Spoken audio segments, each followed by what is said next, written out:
금값이 5,000달러를 돌파했습니다. 역사상 처음 있는 일이죠. 2년 전만 해도 2,000달러였는데 2배가 넘게 뛰었고요. 최근 3개월 사이에만 1,000달러가 올랐어요. 문제는 이게 단순히 가격만 오른 게 아니라는 겁니다. 지금 세계 경제에서 금값이 오를 수밖에 없는 구조적인 변화가 감지되고 있거든요. 경제학 교과서를 뒤집는 이상한 현상들이 동시다발적으로 터져 나오고 있고요. 지금 금을 사야 할까요? 아니면 이미 늦은 걸까요? 오늘은 금값 폭등의 진짜 이유와 앞으로 우리가 취해야 할 태도에 대해 이야기해 보겠습니다. 지금 금값이 오르는 방식은 솔직히 말이 안 됩니다. 경제학 교과서를 펼쳐보면 금값은 달러가 약할 때 그리고 금리가 낮을 때 오른다고 나와 있거든요. 그런데 지금은 어떤가요? 달러는 강세를 보이고 있고 금리도 여전히 높은 수준을 유지하고 있어요. 이론대로라면 금값이 떨어져야 정상인 상황인 거죠. 그런데 현실은 정반대입니다. 금값이 미친 듯이 치솟고 있어요. 이게 뭘 의미하는 걸까요? 기존의 경제 논리로는 설명이 안 되는 새로운 변수가 작용하고 있다는 얘기입니다. 30년차 펀드 매니저들도 고개를 갸우뚱하는 상황이에요. 이건 내가 배운 경제학이 아니야 라고 말할 정도거든요. 시장에 뭔가 근본적인 변화가 일어나고 있는 겁니다. 투자자들이 더 이상 전통적인 경제 지표만 보고 움직이지 않는다는 신호죠. 그렇다면 대체 무엇이 이 이상한 현상을 만들어내고 있는 걸까요? 첫 번째 단서는 미국 연방준비제도, 바로 연준에서 시작됩니다. 2월 11일 충격적인 사건이 터졌어요. 미국 법무부가 연준 의장 제롬 파월에게 대배심 소환장을 보낸 겁니다. 표면적인 이유는 연준 본부 건물 리노베이션 관련 증언 때문이었지만 시장은 이걸 전혀 다르게 받아들였어요. 연준의 독립성에 대한 정치적 공격이라고 본 거죠. 연준이 뭐 하는 곳입니까? 미국의 금리를 결정하고 달러의 가치를 조절하는 곳이에요. 그런데 이 연준이 정치적 압력에 흔들린다면 어떻게 될까요? 달러의 안정성이 무너지는 겁니다. 연준 의장이 형사 기소될 수도 있다는 얘기가 나오자 시장에서는 근본적인 질문이 터져 나왔어요. 달러를 믿어도 되는 건가? 이 질문 하나가 모든 걸 바꿔놓았습니다. 트럼프는 취임하자마자 세상을 뒤집어 놓기 시작했어요. 덴마크 영토인 그린란드를 사겠다는 파격적인 제안을 던진 겁니다. 나토 동맹국인 덴마크를 향해서 말이죠. 협상이 잘 안 되면 관세로 압박하겠다는 말까지 서슴지 않았어요. 유럽은 발칵 뒤집혔습니다. 70년 넘게 함께 지켜온 동맹 관계가 하루아침에 흔들리기 시작한 거예요. 독일 총리실에서는 긴급 회의가 열렸고 프랑스 외교부는 성명서를 준비했죠. 미국이 동맹국의 영토를 위협하다니 이게 말이 되는 소리인가? 이런 분위기 속에서 연준의 독립성 위기까지 겹쳤어요. 세계 경제의 불확실성이 극도로 높아진 겁니다. 투자자들은 고민에 빠졌어요. 주식에 투자하자니 너무 불안하고 부동산은 황금성이 떨어지잖아요. 국가가 부도나거나 전쟁이 터져도 가치를 유지하는 게 뭘까? 답은 하나였습니다. 바로 금이에요. 서울 강남의 한 자산가는 이렇게 말했어요. 지금 미국이 하는 행보를 보면 예측이 불가능해요. 동맹국 영토까지 건드리려는 사람한테 내 자산을 달러로만 맡겨놓을 수가 없더라고요. 역사적으로 전쟁이 터질 때마다 금값이 치솟은 이유가 바로 이겁니다. 종이 자산은 한순간에 휴지가 될 수 있지만 금은 아니거든요. 그리고 지금 전 세계가 바로 그 한순간을 걱정하기 시작했습니다. 평범한 직장인들도 이제 뉴스만 봐도 알 수 있어요. 세상이 심상치 않다는 걸 말이죠. 우크라이나 전쟁이 벌써 3년째 계속되고 있고요. 중동에서는 이스라엘과 이란이 여전히 대치 중입니다. 여기에 트럼프의 그린란드 발언까지 더해지면서 나토마저 흔들리고 있어요. 국제 정세가 한치 앞을 내다볼 수 없게 된 거죠. 40대 김대리는 최근 회사 동료들과 점심 먹다가 이런 얘기를 들었대요. 야, 너 금 샀어? 나 지난주에 골드바 하나 샀는데 벌써 100만 원 올랐어. 주변에서 금 얘기가 나오기 시작하면 그건 이미 대중들도 위기를 체감하고 있다는 신호입니다. 세계적인 불안감이 고조되면서 투자자들의 선택지는 좁아졌어요. 주식은 위험하고 부동산은 당장 팔기도 어렵잖아요. 그렇다면 남은 건 뭘까요? 바로 안전자산이에요. 전쟁이 터져도 국가가 망해도 변하지 않는 가치를 가진 것. 5천년 인류 역사에서 단 한 번도 그 가치를 잃은 적 없는 것. 결국 모든 자금이 금으로 쏠리기 시작했습니다. 이건 단순히 투자 트렌드가 아니에요. 생존 본능이 작동하는 겁니다. 전쟁과 불확실성 속에서 사람들은 본능적으로 알거든요. 위기의 시대에 진짜 가치를 지키는 게 뭔지를요. 그래서 금은 계속 오르고 있는 겁니다. 미국이 올해 금리를 내릴 거라는 전망이 나오면서 투자자들의 계산기가 바빠지기 시작했어요. 지금 은행 예금 금리가 4%인데 이게 3%대로 떨어진다고 생각해보세요. 은행에 돈을 맡겨봤자 1년에 300만 원 받을 걸 금에 투자하면 20% 올라서 2천만 원을 벌 수 있다는 계산이 나오는 거죠. 어느 쪽을 선택하시겠어요? 답은 뻔합니다. 50대 박 부장은 지난달까지만 해도 정기 예금을 유지하고 있었어요. 그래도 4%면 나쁘지 않잖아 하면서요. 그런데 연준이 금리 인하 신호를 보내자 생각이 바뀌었대요. 이자 줄어드는 거 보고만 있을 바엔 차라리 금을 사는 게 낫겠더라고요. 실제로 많은 사람들이 이런 선택을 하고 있어요. 금리가 내려가면 현금을 보유하는 기회비용이 줄어드니까요. 게다가 트럼프 정책의 예측 불가능성까지 더해지면서 현금보다는 금을 들고 있는 게 훨씬 안전하다는 판단이 서는 겁니다. 여기에 한 가지 더 있어요. 금리가 내려가면 달러 가치도 약해질 가능성이 크거든요. 달러가 약해지면 금값은 더 오릅니다. 이게 바로 투자자들이 지금 금으로 달려가는 이유예요. 금리 인하 기대감은 단순한 전망이 아니라 자금의 흐름을 안전자산으로 빠르게 이동시키는 강력한 촉매제가 되고 있는 겁니다. 중국은 지금 14개월째 쉬지 않고 금을 사들이고 있어요. 폴란드도 최근 150톤을 추가로 매입하겠다고 발표했고요. 대체 왜 각국 중앙은행들이 이렇게 미친 듯이 금을 사재기하는 걸까요? 이유는 하나입니다. 달러에 대한 신뢰가 무너지고 있기 때문이에요. 결정적인 사건이 있었어요. 2022년 러시아가 우크라이나를 침공했을 때 미국이 러시아의 달러 자산을 동결시켜버린 겁니다. 수천억 달러가 하루아침에 휴지 조각이 됐어요. 이걸 지켜본 중국은 등골이 오싹했을 겁니다.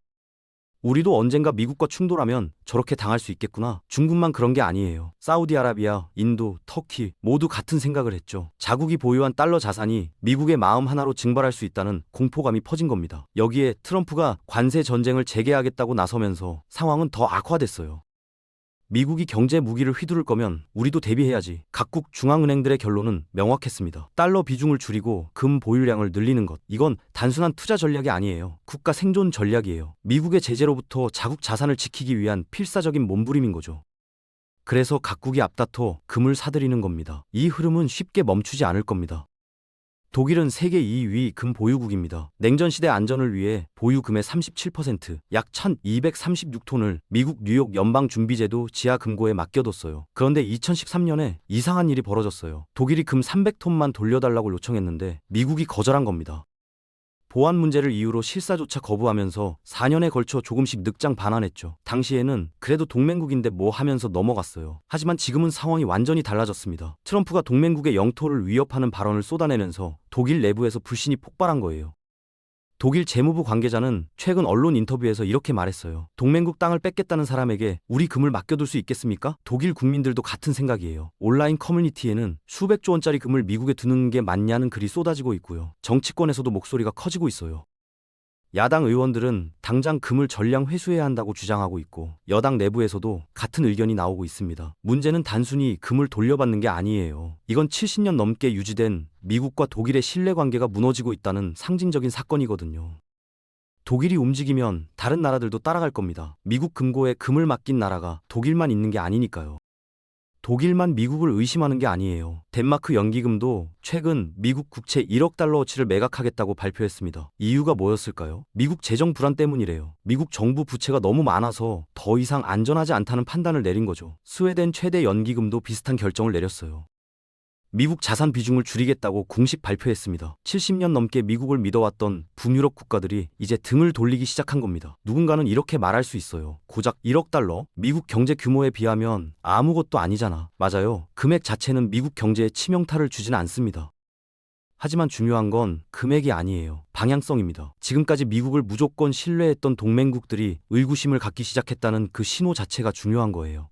한 명이 식당을 나가면 다른 손님들도 저 사람은 왜 나가지? 하면서 불안해지잖아요. 지금 바로 그런 상황입니다. 덴마크가 미국 자산을 팔았다는 뉴스가 나가자 다른 나라 연기금 담당자들도 회의실에 모여 긴급 논의를 시작했어요. 우리도 비중을 조절해야 하는 거 아냐? 이게 바로 달러 중심 금융 질서에 균열이 생기고 있다는 강력한 증거입니다. 한번 시작된 불씨는 쉽게 멈추지 않거든요. 골드만삭스는 금값이 5,400달러까지 갈 거라고 예측했어요. 반면 일부 전문가들은 지금이 과열이라고 경고하고 있고요. 의견이 완전히 갈리는 상황입니다. 그런데 한국은 어떨까요? 한국은행은 움직이지 않고 있어요. GDP 세계 13위 규모의 경제 대국이면서도 금 보유량은 39위에 머물러 있습니다. 더 충격적인 건 지난 13년간 금을 단 1톤도 사지 않았다는 거예요. 중국은 14개월 연속으로 사들이는데 말이죠. 정부는 가만히 있지만 개인들은 다릅니다. 올해 들어 한국인들이 골드뱅킹에 예치한 돈이 2조 원을 넘었어요. 1월 골드바 판매량은 전월 대비 2배로 급증했고요. 1kg짜리 골드바는 아예 품귀 현상까지 빚고 있습니다. 30대 직장인 이 씨는 지난주 은행에 갔다가 황당한 경험을 했대요. 골드바 사러 갔는데 재고가 없다고 하더라고요. 대기자 명단에 이름만 올려놨어요. 국가는 안 움직이는데 개인은 발 빠르게 움직이고 있는 겁니다. 왜 이런 차이가 날까요? 개인들은 자기 돈이니까 절박하거든요. 세계 경제의 흐름을 읽고 자산을 지키기 위해 필사적으로 공부하고 행동합니다. 반면 정부나 중앙은행은 의사결정이 느려요. 위원회 거치고 보고서 올리고 승인받고 하다 보면 시기를 놓치는 겁니다. 결국 개인 투자자들이 더 빠른 거죠. 똑똑한 투자자들은 이미 금에만 머물지 않아요. 시선을 은과 구리로 돌리고 있습니다. 최근 은 ETF 유입액이 금 ETF의 2.5배에 달했어요. 은 가격도 올해 초 100달러를 돌파했고요. 금은 이미 많이 올랐으니 은으로 갈아타자는 심리가 작동하는 겁니다. 그런데 은이 단순히 금의 대체제일까요? 아니에요. 은은 이제 독자적인 상승 동력을 갖췄습니다. AI 반도체, 태양광 패널, 전기차 배터리에 필수적으로 들어가거든요. 과거엔 금의 보조제였지만 지금은 미래 산업의 핵심 소재가 된 거죠. 여기서 중요한 차이가 하나 있어요. 금은 녹여서 재활용이 가능해요. 사라지지 않는 겁니다. 하지만 은은 다릅니다. 산업용으로 사용되면 회수가 거의 불가능해요. 사실상 소멸되는 거죠. 이게 희소성을 더욱 높이고 있습니다. 구리도 주목받고 있어요. 전기차 한 대에 구리가 80kg 들어갑니다. 데이터 센터 전력망에도 엄청난 양의 구리가 필요하고요. AI 시대가 본격화되면서 구리 수요가 폭발하고 있는 겁니다. 40대 투자자 최 씨는 최근 포트폴리오를 완전히 바꿨대요. 금 30%, 은 40%, 구리 30%로 분산했어요. 금만 들고 있기엔 너무 많이 올랐고 은과 구리가 더 폭발력이 있어 보이더라고요. 스마트한 개미들은 이미 움직이고 있습니다. 1980년에도 금값이 폭등한 적이 있었어요. 그리고 이후 57%나 폭락했죠. 누군가는 이번에도 똑같을 거라고 말합니다. 하지만 당시와 지금은 본질적으로 다릅니다. 1980년은 개인 투기 중심이었어요. 반면 지금은 국가들이 주도하고 있거든요. 중국, 폴란드, 인도, 터키 모두 중앙은행 차원에서 사들이고 있습니다. 지금 금값을 밀어올리는 세 가지 거대한 변화가 있어요. 첫째, 실질 금리 하락. 둘째, 트럼프발 지정학적 리스크. 셋째, 각국의 탈달러화. 이 세 개가 동시에 작동하고 있는 겁니다. 역사를 기억해야 할 것도 있어요.